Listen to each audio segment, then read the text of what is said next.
All right, everybody, I apologize in advance. I am having a little bit of a difficulty with the microphone.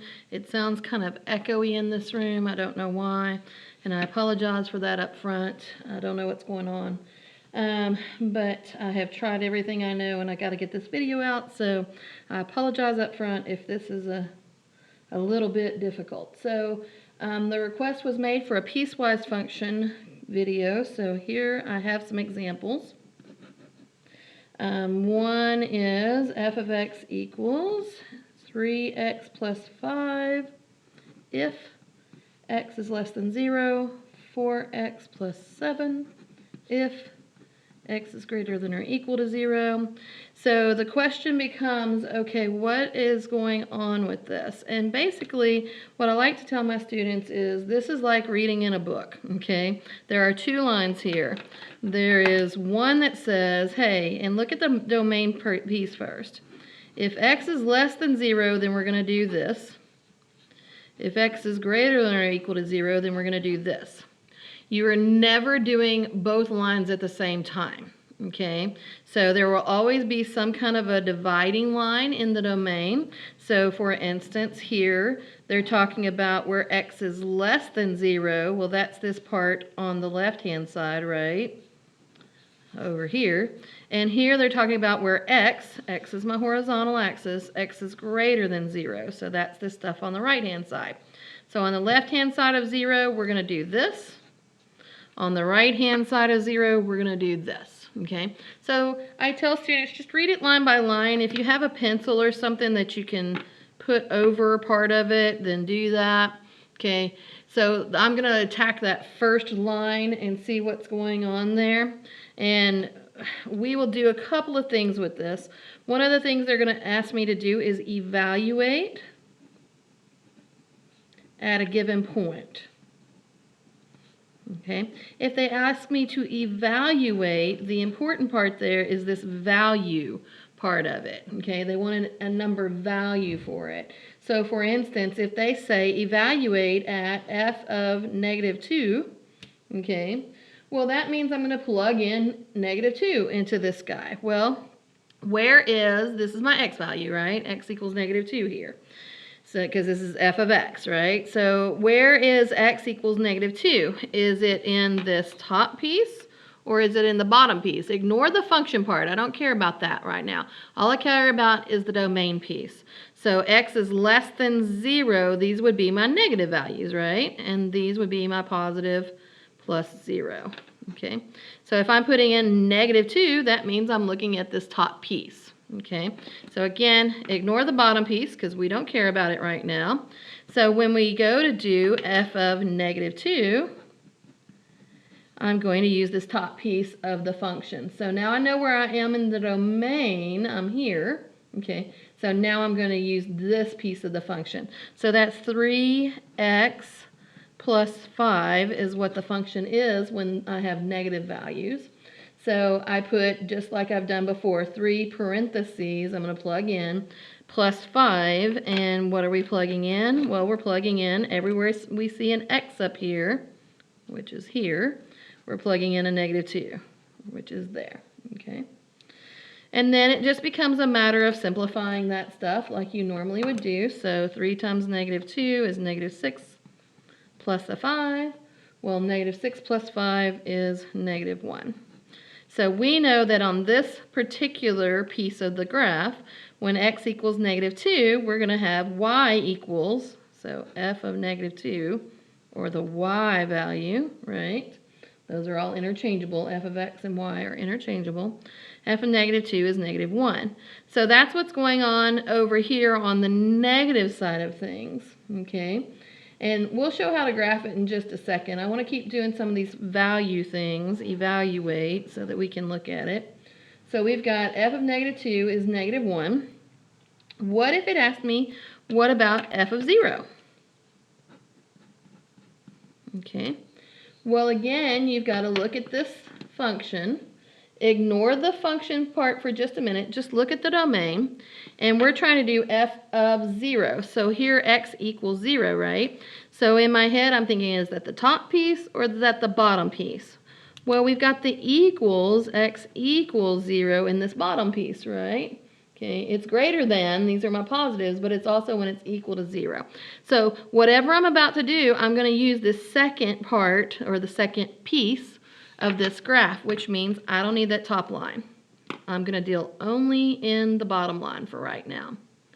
So when x equals 0, we're going to use this bottom line. That's what the domain tells me. Once I know what I'm doing there, I just ignore this domain because I know I'm in the second line. And then I use the function part. So the function part says 4x plus 7, right? And again, if you need to cover it up, that's what I do. So 4 times, I'm going to figure out what my x is, plus 7. I'm going to cover it like this. There we go. My use your pen to cover method, okay? 4 times x, what's my x in this case? I'm plugging in a 0 where I saw the x. So I'm going to plug in a 0 here where I see the x. 4 times 0 plus 7. Well, hang on a minute. Anything times 0 is 0. And 0 plus 7 is 7. So I know then when I have put in x equals 0, my f of x value, f of 0 value, or my y is 7. Okay. And then one more, because I just want to make sure we're okay with how to pick these. What if we were trying to find f of 3? That's my third one. F of 3. Well, let's go back up here. Let's look at our function. We don't care about the function part. We care about the domain. We're doing f of a positive 3. Well, that's this second piece here, right? We're in this piece of the domain. 3 is not less than 0, so I don't need that top piece right here. So I'm just going to get rid of that top piece. Like, don't mark it out or anything. Just cover it up. We don't need it right now. So double check yourself. X is 3. Is that greater than or equal to 0? Yep, so we're definitely in this bottom piece. Now that I know I'm in this bottom piece, I don't need the domain anymore. I'm using this function part. So looking at that, again, this is 4 times whatever my x value is plus 7. But we know that we're plugging in x equals 3, right? So here x equals 3. And then I look at that, 4 times 3 is going to be 12 plus 7. 12 plus 7 is a positive 19. Okay? All right. So now I have 3 points. Maybe we need to be certain we understand that. When I put in x equals -2, I got out y equals -1. When I put in x equals 0, I got out y equals 7. And when I put in x equals 3, I got out y equals 19, right? This was f of 3, but we know that that's just our y value, okay? So those are my 3 points. And so now that I have 3 points, I want to kind of graph this and see where we are, okay? See where we are on the graphing bit, okay? So hopefully everybody is okay with plugging in and deciding, am I dealing with the top piece or the second piece? By the way, sometimes these graphs can get really complicated and have 3 pieces or 4 pieces. It doesn't matter. Your first bit is always look at the domain, decide what part we're looking at, and then once we know what part we're looking at, then we deal with the function piece that deals with that domain, okay, that portion of the domain, okay? So now I've got some points. We're going to have to be a little bit careful here. I've got -2 and -1. There's a point. Okay, I've got 0 and 7. There's a point. And I've got 3 and 19, which is way up there. So I'm not sure exactly how far I'm going to deal with, but I know it's way up there. I'm not marking it off. I know it's way up there. Okay. So the problem is that this is more than one piece in the function. So I need to come back whenever I go to graph this thing. I need to figure out where my dividing mark was in the domain. And the dividing mark here is at x equals 0, okay? This is where the graph splits into pieces. Pieces at x equals 0, okay? And the reason I know this is because some of these values happen right up until I get to x is less than 0. That means that x is -1, that's in this part. x equals negative 0.00001, that's really close to 0, but not quite, it's still negative, that's in this first part, right? So that guy, we'll deal with him in a second, because I need to know what happens as I get really close to 0 here. I'll tell you how to do that in a minute, okay? But the second piece is pretty obvious. This point that I have, x equals 0, the 0, 7 guy, he's definitely in this second piece, right? And this 319 part, these are definitely in my second piece. So I got 2 points. And this guy, by the way, when I look at him, I say the second piece, 4x plus 1, that's linear, right? The exponent on x is a 1, so it's not quadratic. That's a straight line. So I know that this second piece looks something like that, just going straight up wherever 319 is. I know they're going to meet, okay? That's the second piece, all right? So I'm done with the second piece on the graph, okay? I'm going to get rid of him so we're not looking at him. What I don't have is I don't have the first piece nailed down. And the reason I don't have the first piece nailed down is because I only had the one negative point, right? Okay? And I don't know how far up it goes. I know it gets really close to 0, but it doesn't include 0, right? So look right there. This first piece does not include 0. It's everything that's less than 0. So what my idea is this. Your dividing line happens. These are divided up into pieces at x equals 0. So plug in x equals 0 and see, let me scoot a little bit, sorry. See what it would be if x equals 0 was included in the other piece.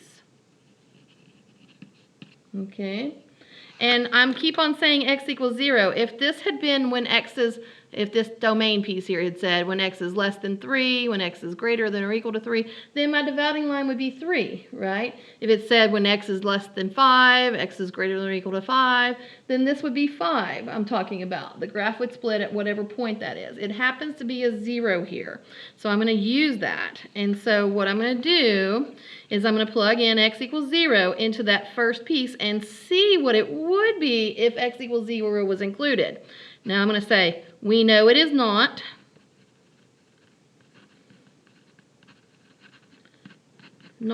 So it's going to be an open circle. Okay? It's everything that comes right up to that 0 and then stops, right? It doesn't include, 0 is not included. So it's an open circle. Okay, but I'm going to plug it in as if it were so I can check. Okay, so again, that first piece here was 3x plus 5. Okay, f of 0 would be 3 times 0 plus 5. This would be a 0 plus 5 would be a 5. So it's the point 0, 5. But it's not included, right? It's an open circle. Be very careful about that. What I can't do up here is I can't put the point 0, 1, 2, 3, 4, 5 and put a closed circle there and also have a closed circle up here at 0, 7, right? So I've got 0, 5 is not included. And that's in the first piece. This was in the first piece. So in my first piece here, I definitely have this point -2, -1, and it's going to be a straight line again, 3x, that's to the first power, plus 5. So it's going to come up to that as a straight line. It's going to look something like this. But this 0.05 is not included. If it were, then I'd have a solid point there, a solid point there, and when I went to go do my vertical line test, it would fail the vertical line test and not be a function, right? And all of these things we're dealing with, we're going to almost always deal with things that are functions. Not always, but most of the time it's going to be functions. So this is not a function if this dot is solid. So make sure that the one that doesn't have the equals, which happens to be this first piece, doesn't get a solid dot. It's open. Can't stress that enough. Okay, because it's not actually equal to it. It's everything right up underneath it. So negative 0.5 is right in here. It's included. Negative 1, that point's included. Negative 2, negative 3. All those points are included right up until I get to 0, but not the 0. Put an open circle. Okay? So that's kind of what a piecewise function is going to look like. I'm going to see stuff like that. Sometimes these piecewise functions will actually touch. Okay, so sometimes your pieces share a point and sometimes they don't. In that case that we just did, they did not share a point. But I'm going to give you an example that I believe will share a point. So let me find it. Okay, here it is. In your book, there's an example that says, hey, look, we're going to evaluate this particular function value. Okay, so let's evaluate.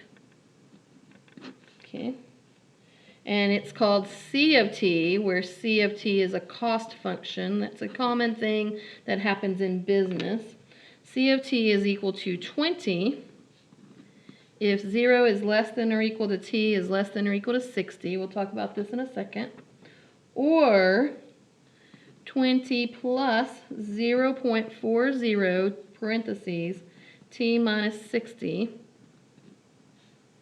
if t is greater than 60. So let me tell you what this is following up on. There was a problem in the book before this where they were talking about telephone plans, and it says something like this. A telephone company offers the following plans. You can pay $20 a month if you use anywhere between 0 and 60 minutes. Okay? So $20 a month, what do we think t is? T should be time, right? The number of minutes, okay? So if you don't use it at all, if you get this plan, but you don't talk at all on your phone, 0 minutes, it doesn't matter, you're still paying 20 bucks, okay? But if you use your phone for 1 minute, 10 minutes, 30 minutes, 40, 50, 59 and a half, even exactly 60 minutes, if you use it exactly 60 minutes, you're still paying $20, okay? But what happens whenever you roll over just a little bit bigger than 60? Okay, you're not using that first piece anymore. Now you're using this second piece, right? Okay, so when you see something like that, you go, oh, now I'm in this second piece because it says after you use it for 60 minutes, any additional time costs 40 cents per minute. Now, what is this little step right here that they're doing? T minus 60. It's an adjustment step, right? They put that in there because they don't want to charge you for 40 cents if you only talk for 10 minutes, right? If you talk for 10 minutes, well, you're on that first line. If you talk for 10 minutes, we're not going to charge you the $20 plus 40 cents times 10. Instead, we're going to subtract out the 60, right? If t is greater than 60, we're going to subtract that out. So hang on. That means if I had 61 minutes that I talked on my phone, they'll subtract out the 60. 61 minus 60 will be 1. 1 times 40, they'll charge me 40 cents for that 1 extra minute. And then 40 cents plus the $20 that I have to pay, that's like a flat fee. And so that would be $20.40 if I talk for 61 minutes, right? So this little step right here, the t minus 60, that's where they're subtracting out anything that was accounted for in the first line here. Well, the first line went all the way to 60. So we don't want to double pay for anything that's between 0 and 60, so we subtract those guys out. Okay, so that's what that piece looks like. Okay, they gave me this function, but they talked about the background situation so that I would know what is this. Okay, so the first thing they want me to find out is what is, so find the value for C of 30. All right, so everybody look at it. C of 30. Decide what piece of the function's domain I'm in, which tells me what line I'm on, and then figure out what it's going to cost me. Well, in my head, I'm hoping that you're saying, hey, look, that means that we're using our phone for 30 minutes, and 30 minutes is between 0 and 60, right? 30 minutes is in that first piece of the domain. 30 is not bigger than 60, so I don't need to do this greater than 60 thing. So ignore the second piece. So how much is it going to cost me for 30 minutes? $20, Dr. Webster. I know, it's crazy up in my head sometimes. There's lots of voices. Okay, so, all right, there we go. What if it was C of 100? Is 100 in between 0 and 60? No, 100 is bigger than 60, right? So let's do this. Get rid of that piece. I'm in this piece down here that says if t is greater than 60, well, my t is 100 here, right? That's greater than 60. So I'm looking at this piece down here. Great. I know where I am now. And now I can just plug in 100 where I see the t. So 20 plus 0.4 times t minus 60, but instead of t, I'm going to write in 100, right? Sorry. It's kind of messy there. All right, so C of 100 is the original $20 that I pay for my contract plus 40 cents times how many extra minutes did I go over the 60 minutes? 100 minus 60 is 40, right? All right, so whenever I look at that, I'm going, okay, 100 minus 60 is 40. 40 cents times 40. Let's do our math a little carefully here. 4 times 4 is 16, and then I've got these extra zeros floating around, right? 1 0 there and 1 0 there. But I'm multiplying in 2 decimals, so I know it goes right there. I'll slide that decimal place over right there, right? So this is 16 additional dollars for those 40 extra minutes. It seems a lot of money to me, but these are kind of old school data plans or cell phone plans. So if you had this plan, it was 40 cents for every minute over 60, then you would be paying $16 extra for those 40 extra minutes. That's a lot. It's almost doubling your bill. 20 plus 16, that's for my extra minutes. Sorry, that's what I started to write there. 20 plus 16 is $36 for that month. Okay? So that would be a little bit more expensive, and I'd have to watch out. So what does this graph look like? That's what I want to know. That's my next thing. So this graph, if I'm looking at that first line, anything between t equals 0 and t equals 60 is $20. Hey, what about whenever t is negative? It's t this direction and cost of t this direction. What about when t is negative? Okay, we're talking minutes here. Can I have negative minutes? Can I use my phone negative minutes? No. So I don't need this back here, right? Okay, I'm going to start at t equals 0. I don't use my phone at all. 5, 10, 15, 20, 25, 30. I'm just going to put me some stuff here. Here's 20. If I don't use my phone at all, 0 minutes, I'm still paying $20, right? Okay, all the way up to how many minutes? So let's say 20 minutes, 40 minutes, 60 minutes, 80 minutes, 100 minutes, because I know some of those numbers, right? Well, if I used it 20 minutes, what is it? $20. If I used it 30 minutes, $20. If I used it 40 minutes, $20. 50 minutes, even up to 60 minutes, it's still just $20. Look at that nice flat line. Okay.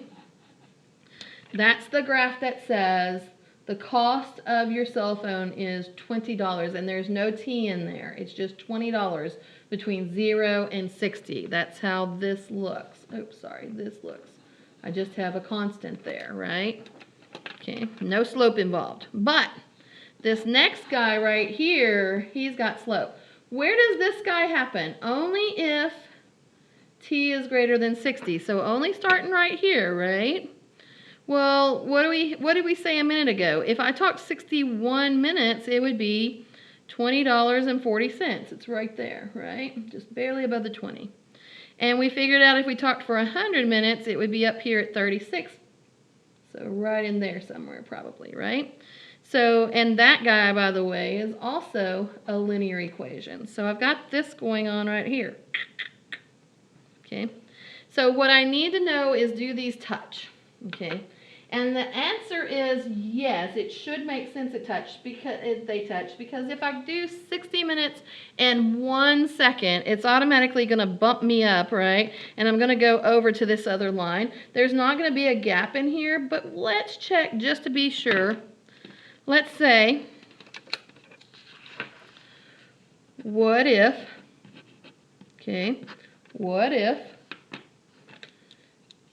t equals 60 was on the second line? What if t equals 60 was on that second line? We know it wasn't. Okay, we know that in this case 60 is the place where I've got the two different pieces dividing, right? This is where my pieces are divided. Pieces divide at x equals 60. That's the dividing mark, okay? But I want to know if these two touch or not, so let's look at it. If this was an equal 60, then I would use this bottom line, right? So let's look what that looks like. So that would be c of 0 equals 20 plus 0.40 times 60 minus 60. Now that's where we get this weird thing going on. That would be 0. 0 times 40 would be 0, right? And 20 plus 0 would be 20, okay? So if this were the case, then I would have the point 60, 20. So I would have come out all the way to 60, and I would have come up to 20. Well, look, that's already a point on there. For this second piece, it happens to be an open circle, right? Because it's not equal in this second piece. Okay, we know that. But it means that this line with the slope going up here, this positive increasing slope, that it actually comes all the way down to this point, 60, 20, which means that those two pieces of that graph actually touch, okay? So they're actually going to share a point there, so that's what's going on, all right? So sometimes my piecewise functions touch, and sometimes they don't. It's really a matter of being able to read them, and hopefully you can put a value with it, and then hopefully you can graph it. I hope this helps. I'm sorry it's almost 30 minutes, but I wanted to make sure that you could read them and understand them and graph them. So if you still have questions about piecewise functions, please let me know. All right, thanks.